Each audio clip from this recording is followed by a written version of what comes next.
안녕하세요. 반갑습니다. 말씀을 사모하는 여러분, 오늘도 말씀과 함께 하루를 주님과 더불어 동행하십시다.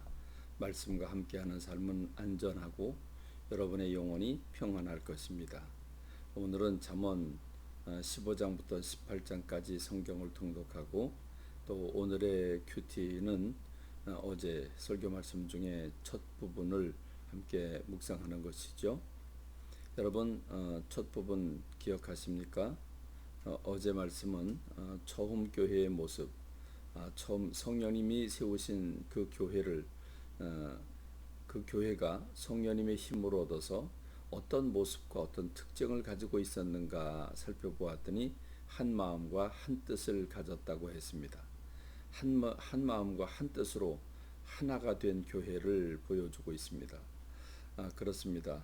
여러분, 우리가 친구와도 더불어 또는 이웃과 더불어 부부와 또는 부모와 자녀가 하나가 되기 힘든데 어떻게 하나가 되었습니까? 성령님께서 그 마음들을 움직여 주셨기 때문에 3,000명, 6,000명, 5,000명 되는 그 많은 사람들이 모였음에도 불구하고 성령님이 그 마음과 생각을 하나로 모아 주셨기 때문에 가능한 겁니다.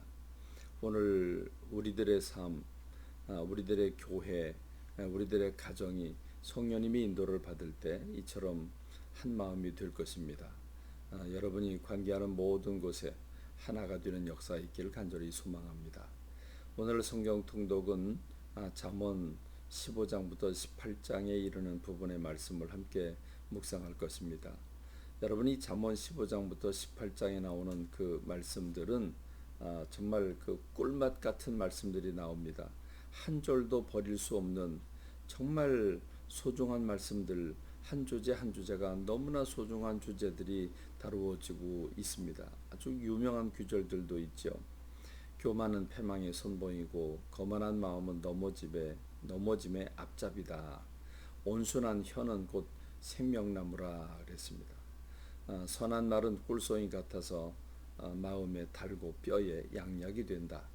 노하기를 더디하는 자는 용사보다 낫고 자기 마음을 다스리는 자는 성을 빼앗는 자보다 낫다. 허물을 덮어주는 자는 사랑을 구하는 자지만 그것을 거듭 말하는 자는 친한 것을 이간하는 자니라. 친한 것처럼 옆에서 얘기하지만 두 번, 세 번 얘기하면 그건 친한 것을 이간하는 자니라 그랬습니다. 마음의 즐거움은 양약이지만 그 심령의 근심은 뼈를 마르게 한다 그랬습니다. 말을 아끼는 자는 지식이 있고 성품이 냉철한 자는 명철하니라 했습니다. 미련한 자는 명철을 기뻐하지 아니하고 자기의 의사를 드러내기만 기뻐하느니라. 자기 주장만 많이 하는 사람 피해야 되지요. 명철한 사람의 입의 말은 깊은 물과 같고 지혜의 샘은 솟구쳐 흐르는 그 내와 같다 이렇게 말씀하고 있습니다. 사람의 마음의 교만은 멸망의 선봉이고 겸손은 존귀의 앞잡이라. 이 교만과 겸손에 관한 말씀은 계속해서 반복되고 있죠. 사연을 듣기 전에 대답하는 자는 미련하여 욕을 당하느니라 그랬습니다. 조급하고 자기 말만 하는 사람이 어떤 어려움을 가질 것인가를 얘기해 줍니다. 사람의 선물은 그의 길을 넓게 하고 또 존귀한 자 앞으로 그를 인도하느니라 했습니다. 그렇습니다. 죽고 사는 것이 혀의 힘에 달렸나니 혀를 쓰기 좋아하는 자는 혀의 열매를 먹으리라 그랬습니다. 고난받는 자는 그 날이 다 험악하지만 그 마음이 즐거운 자는 항상 잔치하느니라 그랬습니다. 늘 긍정적인 생각을 가지고 마음을 밝게 해야 되는 것을 말씀해 주고 있죠. 그렇습니다. 저는 무엇보다도 이 15장부터 18장 가운데 잠언에서 가장 뛰어난 잠언 16장 1절로 9절의 말씀이 은혜가 되는데요.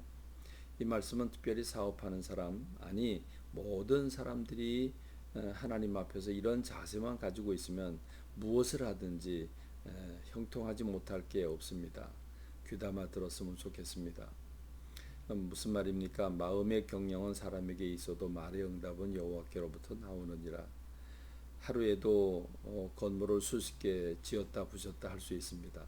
마음속으로 생각해 보는 거에 뭘 못하겠습니까? 별 생각 다 하고 별 계획 다 세우지만 결국 아무리 계획을 잘 세워도 말의 응답은 하나님이 주셔야 한다는 것을 말씀해 주고 있죠. 자기는 다 완벽하게 하는 것 같지만 하나님 보실 땐 그렇지 않다는 겁니다.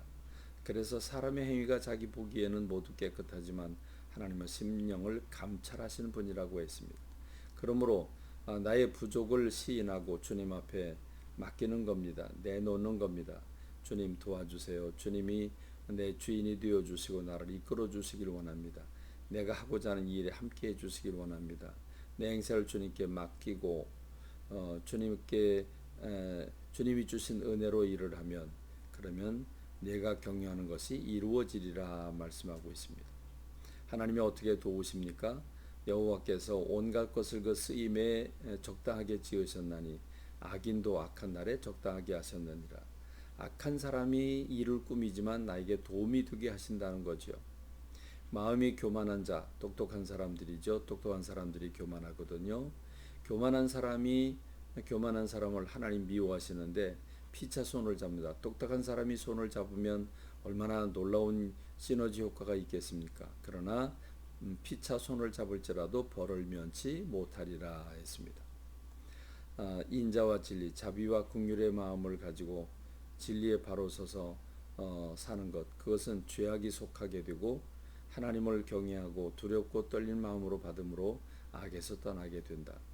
사람의 행위가 하나님을 기쁘시게 하면 그 사람의 원수라도 그와 더불어 화목하게 하시느니라. 그렇습니다. 원수는 보따리 싸가지고 다니면서 나를 망가뜨리는 사람인데 하나님을 기쁘시게 하면 원수라도 화목하게 하신다고 했습니다. 그럴 뿐만 아니라 적은 소득이 공의를 겸하면 많은 소득이 불의를 겸한 것보다 낫다. 다시 한번 결론을 말씀드리면 사람이 자기 마음으로 자기의 길을 계획할지라도 그의 걸음을 인도하시는 이는 하나님이시라고 했습니다.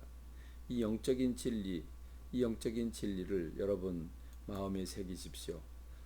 그걸 손바닥에 새기고 마음에 새기고 책상 앞에 붙여놓고 이 말씀대로 따라 살면 여러분의 삶이 형통해질 것입니다. 주님과 더불어 동행하고 말씀대로 사는 게 얼마나 복된 건지 이 말씀을 실천함으로 여러분의 삶이 부해지기를 간절히 소망합니다. 감사합니다. 말씀을 맺겠습니다.